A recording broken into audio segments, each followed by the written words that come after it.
G'day everyone and welcome to your Thursday footy feed. Illicit drug use by AFL players has skyrocketed, but the AFL and Players Association are standing by the three-strike system. Failed tests are up by a massive 400% from 6 to 26 in just 1 year. Jackie Reid begins our coverage. It's a discussion that attracts plenty of interest, and today the AFL's illicit drugs policy was once again thrown under the spotlight, and with good reason. Testing from the 2012 season saw 26 positive results, well up on the 6 in 2011.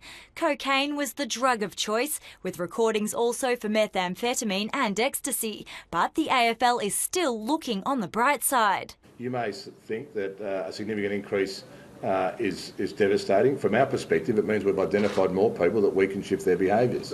Even so, 3 players in the AFL are on 2 strikes, and in an added blow, the 26 failed tests do not include players who self-reported drug use. We've had a similar number to the detections of self-report.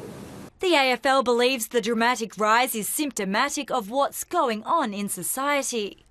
It concerns me, perhaps the normalcy around drug use, and we've got young men who come into this game, and they're part of society, and so this has been part of many of their lives for some time. It's about peer groups and going back to their homes and trying to be normal, and they come out. The illicit substances come out.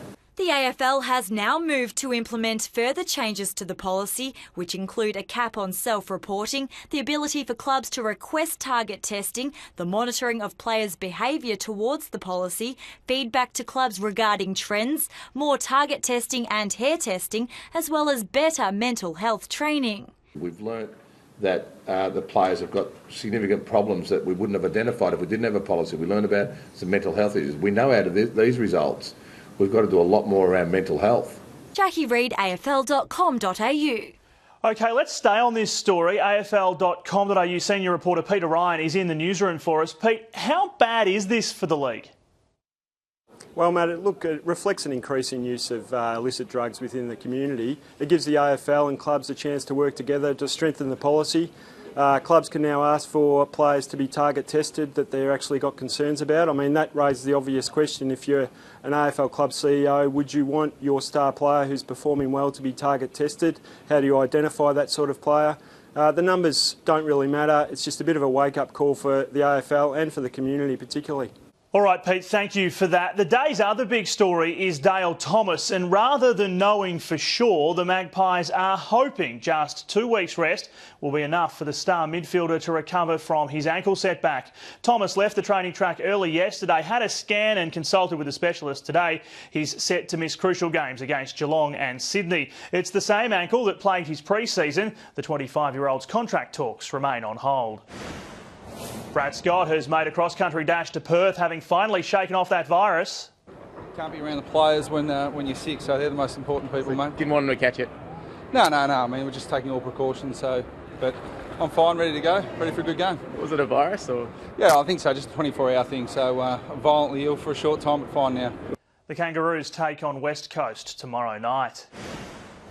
Sydney are preparing to catch up with a few friends-turned-foes when they host Fremantle at the SCG on Saturday night. Obviously, I know Rossi Lyon really well, and they've also got Kirky and Mark Stone over there as well. So, we'll hopefully look forward to a really tough challenge against them.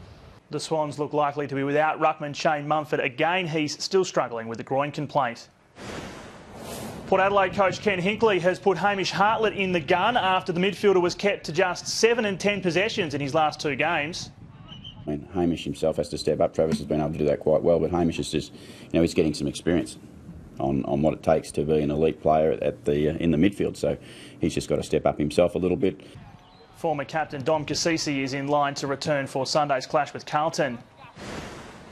Had a little bit of history at the MCG last night with the inaugural women's draft. 50 women from around Australia had their names called out. Victorian Daisy Pearce honoured with the #1 pick. It was pretty overwhelming, actually. I think first #1 female draft pick and also the first #1 draft pick to cry, I think. So The draftees will represent Melbourne and the Western Bulldogs in an exhibition game. That match to be played as the curtain raiser to the round 14 Demons and Bulldogs clash. How about that? A big 24 hours for daisies. Oh no. That is your footy feed for this Thursday. Keep clicking back to afl.com.au for all around 18 news. I'm Matt Thompson. See you tomorrow.